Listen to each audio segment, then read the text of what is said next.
As a massive eye slowly blinks open, a father and son realize the truth. The small town where their family has lived for generations is built on the back of a giant turtle. The sight stops them cold because the people who've called this place home for centuries had nearly killed it without ever knowing. The hero's name is Searcher. He lives with his family in a beautiful little town, and like his father before him, he works the land, farming a plant called Pando. In this world, Pando is everything. Cars, billboards, transportation, daily life.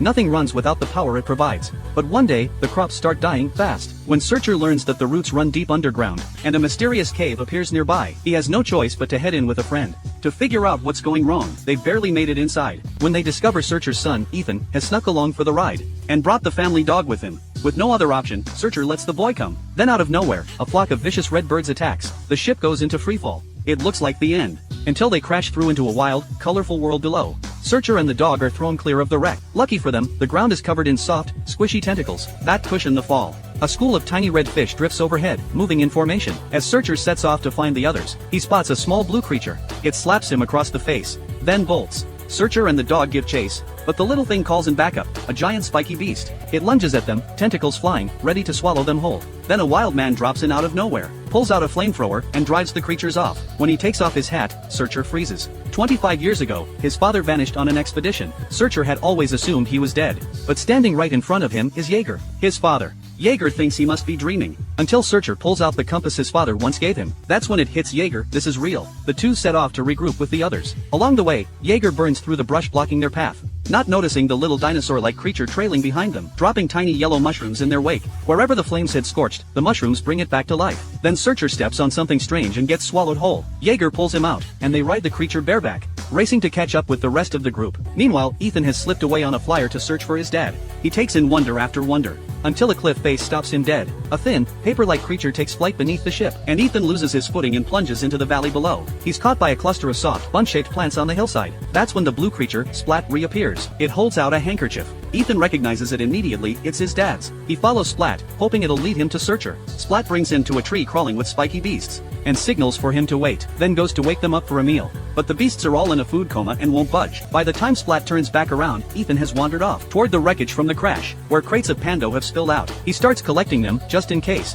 When Splat tugs at him, it accidentally touches the Pando and gets shocked. Its hand left charred and black. Ethan quickly bandages the wound. That small act of kindness changes everything. Splat realizes Ethan isn't a threat, and just like that, they're friends. But then the sleeping beasts all wake up at once, reaching out to grab Ethan. Splat steps in to hold them off, buying Ethan time to run. Just as the beasts close in, Searcher and Jaeger arrive in the nick of time. Jaeger blasts them back with the flamethrower, and all three leap off the cliff, landing right on the river of tiny red fish flowing below. The beasts give chase, relentless. Jaeger torches a section of the river to cut them off, but it just reforms and they come again. Then Searcher's crew swoops in with the ship, but there are just too many of them. They're surrounded. That's when Splat tips off Ethan, use the Pando. Ethan does it, and it works. The beasts freeze up completely. They seize the moment and escape. With the roots withering faster than ever, the group pushes deeper into this strange world. Along the way, they pass through breathtaking sights. Skies full of heart-shaped petals floating like 1,000 lanterns, and fish-shaped clouds drifting by in every color, almost as if they're alive, waving hello. Eventually they reach a sea of acid. Even the most seasoned pilot on board can't navigate through it. Then Splat steps up. Turns out,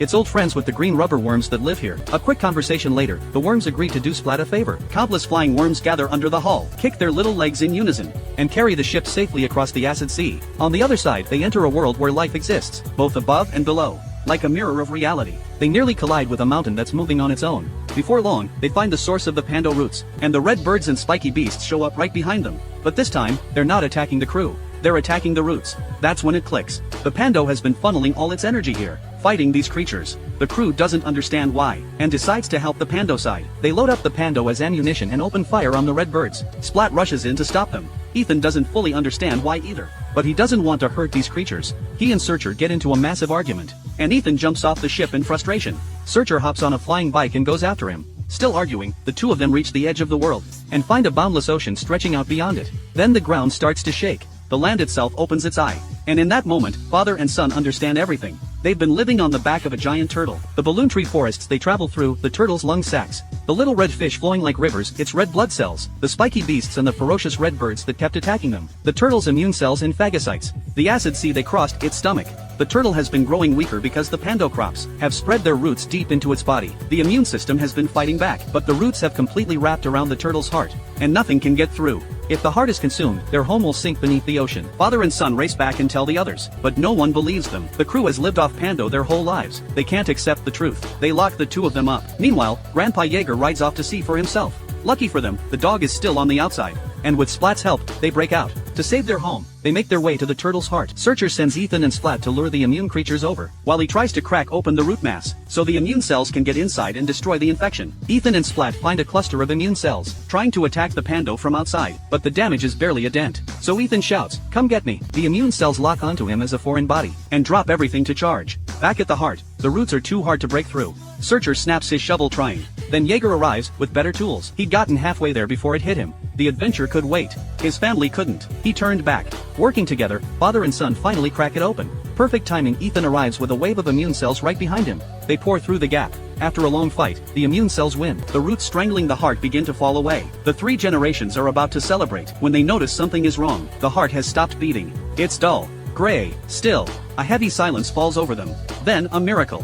The little mushrooms come rushing in, followed by the small dinosaur creatures. They are the turtle's repair cells. Under their care, the heart stirs and begins to beat again. The red blood cells flow back into action, carrying fresh life through the great creature's body.